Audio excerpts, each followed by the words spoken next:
പല വിധത്തിൽ ഞാൻ ഇന്നത് കണ്ടു. 2-3 ചെറിയ ലൈനായിട്ട് നേരത്തെ കണ്ടിരുന്നു, റൈറ്റ് സൈഡിലായിട്ട്. നടുക്ക് വശത്തൊന്നും കാണുന്നുണ്ടായില്ല. ഇപ്പോഴാണ് ഇതിങ്ങനെ കാണുന്നത്. ഏറ്റവും എനിക്ക് ഇഷ്ടപ്പെട്ടത് ഈ ഏറ്റവും അരികെ നോക്കിയിട്ട് ഇങ്ങനെ വരുമ്പോൾ നല്ലൊരു പർപ്പിൾ കളറ്, നല്ല ബ്രില്യൻ്റ് ആയിട്ടുള്ളൊരു കളറ്. ഞാൻ ഈ സ്ക്രീനിൽ കാണുമ്പോൾ എനിക്ക് അങ്ങനെയാണ് കാണുന്നത്. വോളിയം കുറച്ച് വെച്ചേക്കാം. ഈ ഒരു പർപ്പിൾ കളറ് വളരെ ബ്രില്യൻ്റ് ആയിട്ടാണ് ഞാനിതിൽ കാണുന്നത്. ഇന്നൊരു സംഭവം ഉണ്ടായിരുന്നു, എനിക്ക് തോന്നുന്നു ആഫ്രിക്കയിൽ നിന്നോ മറ്റാണ് ഒരാൾ എനിക്കൊരു മെസ്സേജ് ഇട്ടിട്ടുണ്ട്. സിസ്റ്റർ മുഖാന്തരം ഇങ്ങനെ ഞാനും ഇപ്പോൾ അത് കണ്ടു തുടങ്ങി. അവർക്കവിടെ മിഡ് നൈറ്റ് എങ്ങാണ്ടാണ്, കണ്ടു തുടങ്ങി, സന്തോഷമായി, സിസ്റ്റർ കാരണം കാണാൻ പറ്റിയതെന്നൊക്കെ പറഞ്ഞൊരു മെസ്സേജ് ഇന്ന് ഇട്ടിരുന്നു എനിക്ക്.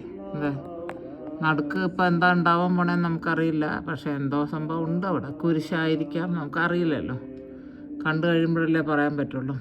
ഇതാ ഈ സൈഡിൽ ആ നീല കളർ എപ്പോഴും ഞാൻ അതിൻ്റെ റെപ്രസെൻറ്റേഷൻ തിരുജലമാണ്. നമ്മുടെ കരുണക്കൊന്ത ചെല്ലുന്ന ആൾക്കാർക്ക് കർത്താവിൻ്റെ ചങ്കിൽ നിന്ന് തിരുജലവും തിരുരക്തം പുറപ്പെട്ടു. അതിൻ്റെ സിമ്പിളാണ് നമ്മൾ കാണുന്നത് അല്ലേ. ഇങ്ങനെ അവസ്ഥയിൽ ആർക്കെങ്കിലും വരച്ച് വെക്കാൻ പറ്റുമോ? ഞാൻ ഇത് ഇട്ടതിൻ്റെ ശേഷം ഒത്തിരി പേര് സ്വന്തമായിട്ട് ലിങ്കിൽ നോക്കി ഇതെല്ലാം നേരിട്ട് കാണുന്നുണ്ട്, എനിക്ക് അയച്ചും തരാറുണ്ട്. ഇന്നൊരാൾ ഈ ഫോട്ടോ അയച്ചിട്ടാണ് ഈ കമൻറ്റും കൂടി ഇട്ടിരിക്കുന്നത്. സന്തോഷമായി. ഞാൻ എപ്പോഴും ആലോചിക്കും, ഈ ഈശോയുടെ നടുവിലും സെൻറ്റ് മിക്കാലിൻ്റെ നടുവിലൊക്കെയാണല്ലോ നമ്മുടെ ജീവിതം. അത് എങ്ങനെ നമുക്ക് അപകടം വരുത്താൻ നോക്കും പിശാച്. അത് അലറുന്ന സിംഹത്തെ പോലെ വായും തുറന്ന് പിടിച്ചുകൊണ്ട് ആരെയും മെഴുങ്ങാന്നും കണ്ട് നടക്കുകയാണെന്ന് വചനം പറയുന്നു, കർത്താവ് പറഞ്ഞ വാക്യത്. അപ്പോൾ അതൊക്കെ അങ്ങനെ നടക്കുന്നുണ്ടെങ്കിൽ ഇതിൻ്റെ എല്ലാം നടുവിലും കൂടെ നമ്മൾ സുരക്ഷിതമായിട്ട് ഓരോ ദിവസവും നമ്മൾ ജീവിക്കല്ലേ.